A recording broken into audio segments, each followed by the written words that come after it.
I'm Irving, and I'm an Adamaniac. Batgirl, Batgirl, Batgirl, Batgirl. We've been wrapping things up in preparation for the end of the series, and that includes saying goodbye to our anchor villains. We already retired Riddler and Catwoman, and last episode we said our goodbyes to the Penguin. That just leaves the Joker, but there was one other villain who was so wildly popular, we just had to have one more episode with him. The old adage about the apple not falling far from the tree just ain't necessarily so. How? Dr. Denton. Dr. Denton. Spunky. He's been working on this for weeks, drone on and on about absolutely nothing and wait for the doctor to fall asleep. He has that pattern well established now, so it's time to take advantage of it.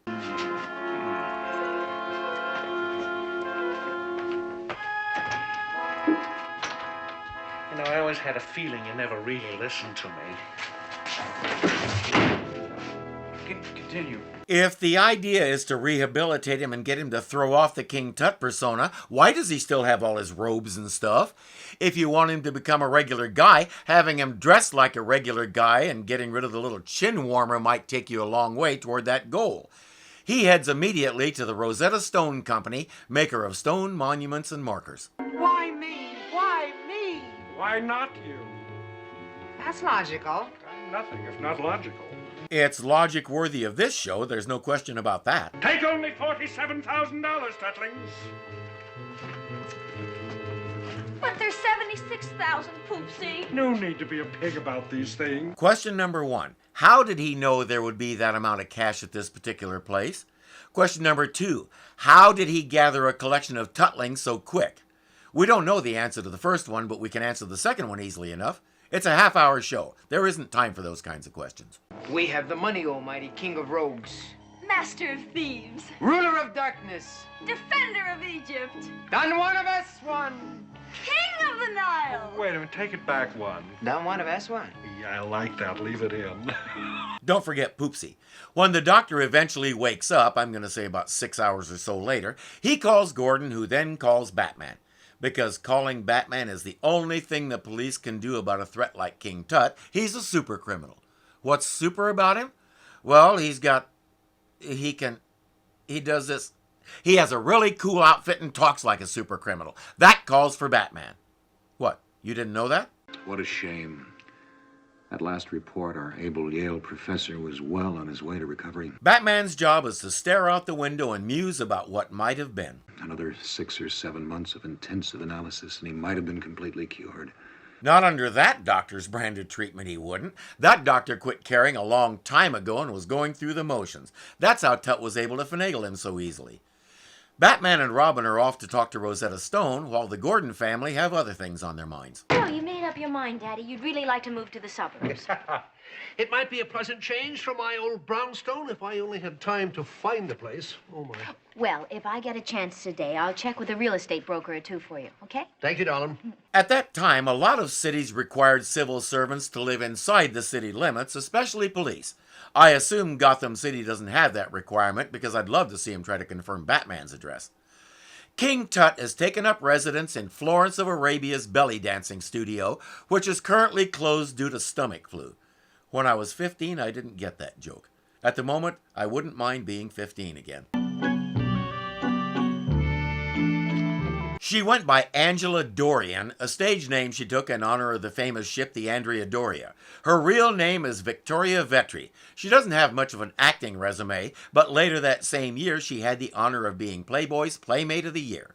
That tells us why she got these acting jobs. She was obviously cast for her phenomenal ability to do calculus. Florence, a little more pressed grape, if you please.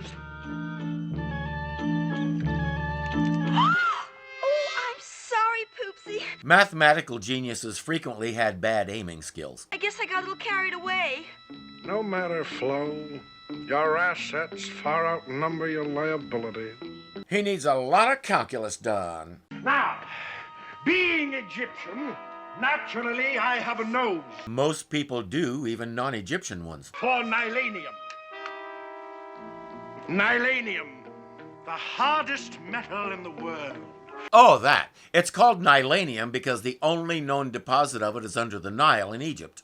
It was once found only in the Nile Basin, but when that was flooded by the Aswan Dam, this precious deposit was lost forever. Construction on the Aswan Low Dam started in 1898 and wrapped up around 1902, so if this deposit of the hardest metal on the planet was known to be there at the time, somebody would have found a way to keep access to it. The Aswan High Dam was almost complete, and Lake Nasser behind it was already full by 1968. Again, I can't see any major governmental entity in the 20th century letting something like that get away. Either they would have made some kind of tunnel or other access to mine the ore, or they would have mined it until it played out before they started filling the lake. The only conclusion I can come to is this. Egypt built the dam and filled the lake, and only later discovered that there was a nylanium deposit under it. Now it was too late, there was no way to get to it, so never mind. So forever's something you can't do much about, huh, Poopsie? See, she calculated that in her head right there on the spot. Phenomenal intellect. My nose for nylanium tells me that there is another invaluable deposit right here in Gotham City. Right where in Gotham City? Unfortunately, said reserves rest directly under stately Wayne Manor. Of course it is. Bruce Wayne already mined all of it out to make the Batcave. He's still deciding what to do with the ore. I'd make body armor for him and Robin, but that's just me. Ancestral home of millionaire Bruce Wayne and his youthful ward, Dick Grayson. Tut has been out of circulation for a while if he thinks Dick is still that short. You can't buy that for $47,000. She's so quick with her vast knowledge and reasoning ability. But I can and will buy some land directly adjacent to the estate for that exact sum. And once that's done, we'll start drilling for my nylanium and make a fortune. With the hardest metal in the world, you can make the hardest objects in the world, and people will go for that in a big way. Indestructible machines, indestructible buildings. I'll build an indestructible empire that no one will be able to destruct. Question. If it's that hard, what tools do you use to shape it with? But isn't that nylanium really the property of millionaire Bruce Wayne? She also has a degree in corporate law. She tries not to flaunt it. Tut is going to ignore that little detail and slant mine his way into the nylanium. Step 1 will be to visit Manny the Mesopotamian, the unscrupulous realtor who has the listing on said property. $47,000, sir. But isn't that rather an odd sum for King Tut to take? Yes, it is, Alfred. Rosetta Stone told us that Tut didn't want to be a pig about it. Bacon. Pig. It's against Egyptian dietary laws to eat pig. What Egyptian dietary laws? If he means the current Islamic dietary laws they follow, that came along centuries after Tut. And dietary laws in ancient Egypt are a little conflicting and confusing. But Batman logic says this is how it is, so this is how it is. One does not attempt to resist Batman logic. Ergo, I think it was a ruse. It's time to run this through the Bat computer and find out what there is out there that costs exactly $47,000 that Tut might be interested in. Seems a little uncertain, doesn't it? Certainly does. No wonder. Northeast section of millionaire Bruce Wayne's property. The Bat computer said that. But that's only partly right, Alfred. I have put a 200-foot lot up for sale on the edge of stately Wayne Manor Estate to help alleviate the property shortage. And you listed it with a guy named Manny the Mesopotamian? I gave the real estate broker specific instructions to ask for a firm $48,000, not $47,000. This machine needs oiling. It just so happens that Barbara Gordon is in Manny the Mesopotamian's office right now. Well, exactly how much do you have to spend, Miss Gordon? Well, actually, it isn't me. It's my father, Mr. Just call me Mandy. Everybody does. That's my name, Mandy. It's a sign of how iconic this show had already become that even though it was in decline and everybody knew it was headed for cancellation, major stars like Henny Youngman still wanted to be on it. Well, my father's tired of city congestion and thought he might make a good deal out here in the suburbs. Well, frankly, Miss Gordon, if I were your father, I'd just forget about this area entirely. Why, this afternoon I have a deal where I'm selling a lot without a house for $47,000. Is that the one? Lot $48,000 firm? Yes, well, I'm cutting my commission to make the deal. Is that legal? Well, legal, yes. Ethical, no. But nobody ever accused me of being ethical. So the Bat computer doesn't need oiling. The realtor is oily enough for both of them. Oh, salam alaikum, King Tut. Salam alaikum. He speaks ancient Egyptian, not Arabic, Manny. Do you have the contract? Oh, I have the contract. You have the money? Give him the money. Thank you very much. Just sign right there. That's it. Right there. That's fine. A few minutes later, Batgirl calls Bruce Wayne. I've just discovered that King Tut has purchased a plot of land adjacent to your property, Mr. Wayne. King Tut? Well, that should make a very interesting neighborhood. Probably drive the real estate values straight down. I'm sure he has some diabolical scheme in mind, and I thought you should be made aware of it. Manny should have told him already, since it was his property and Manny needs to give him the contract and the money. But I get the feeling Manny might decide he has to take some time and verify whether that's real spendable money or not. And if the experiment uses up all the money, well, them's the breaks. I'm going to try and contact Batman now. I may be talking to him shortly myself, Batgirl. Perhaps I can give him a message for you? Yes, tell him I'll be in Commissioner Gordon's office in half an hour. Perhaps we should meet and plan a joint attack. Good idea. Hit a couple of joints and then attack each other. Oh, you mean, never mind. Batman and Robin are standing there musing about why Tut might want that land when the computer spits out another card. Stately Wayne Manor is sitting on a priceless reserve of nilanium. Holy hardest metal in the world. There's your answer. Obviously, the computer can hear you. Might want to be careful with that talk about oiling. But what's the bad news? A special seismological attachment to the Bat computer has defined that King Tut has started mining nilanium. Guess where his tunneling is headed? Directly into the Batcave. What was that music? There doesn't seem to be any way to stop Tut from reaching the Batcave. The Batanium shield lining the Batcave might protect us from his blasting, but I doubt it.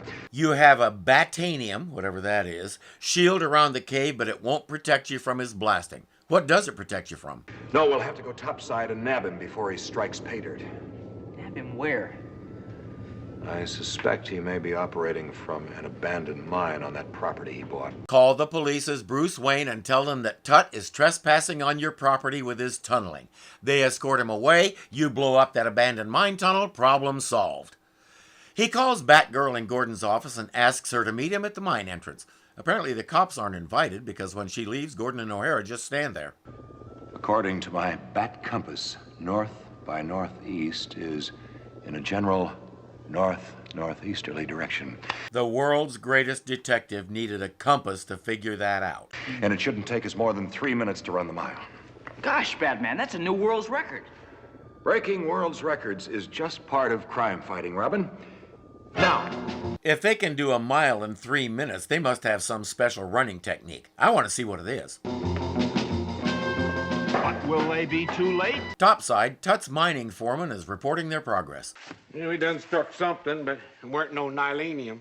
I think we done struck trouble. Why? Well, it seems that there's a big cave directly beneath Wayne Manor.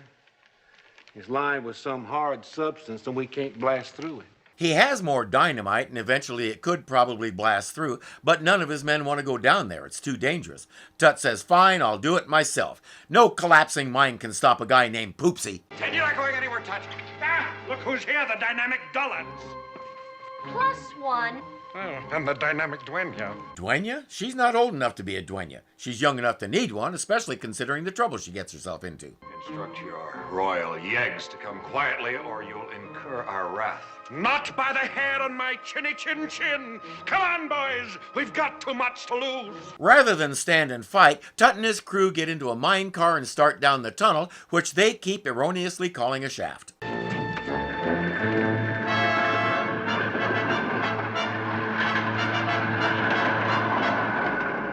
The dynamic trio are seconds too late. They must have gone down the track. Holy journey to the center of the earth. That means they won't stop until they reach To the bottom, Robin. Until they reach the bottom. It does make one wonder what Robin was about to say. But where is the bottom?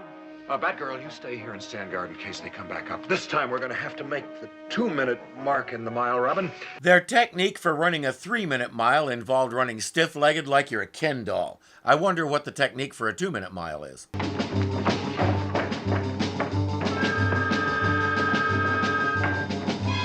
Slow motion movements with a slight bounce. I'll have to try that one of these days. While they were doing that, Tut went clear back up to the top and started again so he could examine that cobweb. So now he's behind them. When Batman and Robin ran face first into the Batanium shield, Tut and his ore car came along and squashed them. Dynamite couldn't penetrate the Batanium shield, but a runaway ore car can. That foreman was using the wrong tools. Tut knows exactly what he's found. I have found it! The Batcave! Right under Wayne Manor! Oh, dream of happiness! Right under Wayne Manor? That means that... carry the three...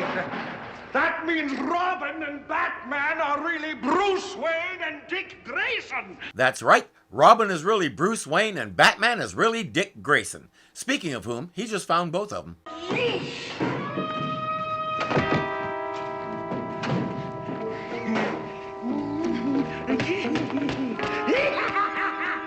Oh, time flies when you're having fun! Or at least reasonable facsimiles thereof. I'm not asking why they keep blow-up dolls of each other in the Batcave. Batman and Robin have reached the cave and they're watching all this. They have no idea what to do. It's always darkest before the dawn, Robin. I know, and a rolling stone gathers no moss. And we shouldn't cry over spilt milk. Or waste time with old cliches. Let's confront Tut for starters. Are you ready to give yourselves up? Not to you, bat dope. Oh, you 97-pound weakling bird boy. And where's your feminine friend? Don't want her to know you're really Bruce Wayne, do you? Well, soon the world will know. You'll have to kill us to keep our mouths shut. Tutlings, follow me. It's fight time. A few more episodes and I'm really going to miss saying that.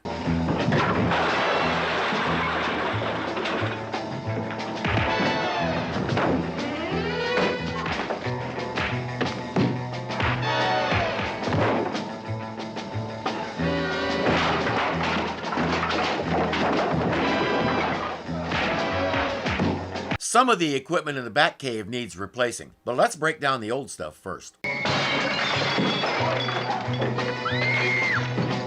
Why is he throwing it at her?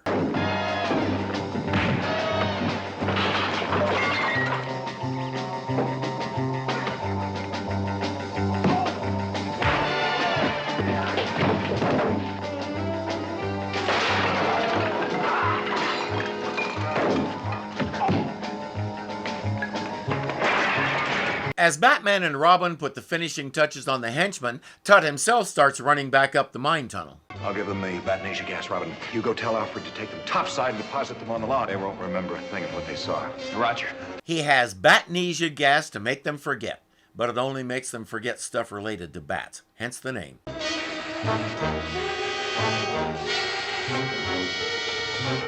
What about me, Batman? You'll have to kill me to keep me quiet. No, I won't. Compute that, calculus girl. But now there's another problem. We're fresh out of Batnesia gas. Tut is at the top of the tunnel where Batgirl is waiting with Gordon and O'Hara. How they found their way here, we don't know because Batgirl sure didn't tell him where she was going. Tut says, "Go ahead and arrest me. I don't care anymore." Oh, at last Nirvana is within my grasp. You appear to be quite breezy for a man about to be tucked away. I know.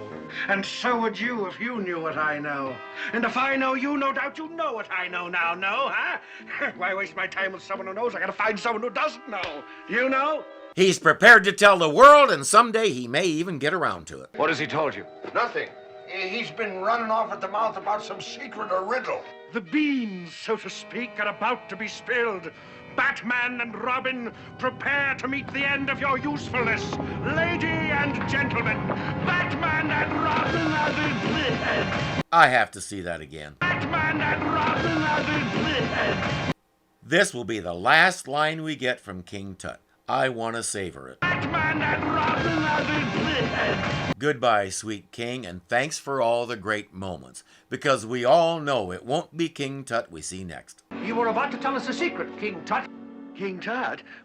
My name is William Omaha McElroy. And at last we learn his real name. With a real name like that, I'd probably go by King Tut, too. And I'm professor of Egyptology at Yale University. You don't remember what you were going to tell us? Why do you have a purple mask on, lady? I'm going to be late for class. Just a moment, Professor. You can't walk off like this. Harvard people, that's sickening. I didn't catch the Harvard people comment the first time I saw this, but there was no reason why a West Coast teenager would know anything about the rivalry between Harvard and Yale anyway. We were too busy dissing each other's high schools. The shale held up by those sagging timbers has been shifting for decades. All we had to do was taunt Tut with our silence. This caused him to raise his voice 3 decibels above high C, which caused the cave-in, which of course returned him to normalcy. I'm going to leave it to each individual viewer to figure out what 3 decibels above high C is, because I can't. That was the president of Yale University, Chief O'Hara. Our eminent professor of Egyptology has completely returned to normal. Millionaire Bruce Wayne picked up the tab to have a steel plate installed in the professor's head, and King Tut was gone for good. Daddy, have you heard the latest rumors? All of Gotham City is buzzing about an imminent invasion of flying saucers. Well, no. They take some binoculars and go to the window, but don't see anything out of the ordinary. Look again. In this flying saucer, the Joker is planning an incredible invasion of Gotham City. As soon as the range sweep radar scanner picks up the tracking pulsar amplifier, we'll spin back into the substratosphere, where I will issue my demands that will have not only all of Gotham City, but the world at my feet. As soon as the radionical amplifier amplifies the radionical, my Chabunicator will activate and I'll rule the world. This was the last time we would enjoy Victor Buono's King Tut. He said it was his favorite role ever, and I can't blame him. How many chances do you get to pull out a W.C. Fields voice every other line? As the series went along, we could see him getting more and more comfortable with the part and having more and more fun with it. He threw himself into it and let himself go, and it was beautiful. What he didn't do such a good job at was taking care of himself. He died suddenly of a heart attack in 1982. He was only 43. But while we may have lost the actor much too soon, King Tut will live on for as long as there are Adamaniacs. Goodbye, sweet Pharaoh, and thanks for all the memories. I'm Irving, and I'm an Adamaniac.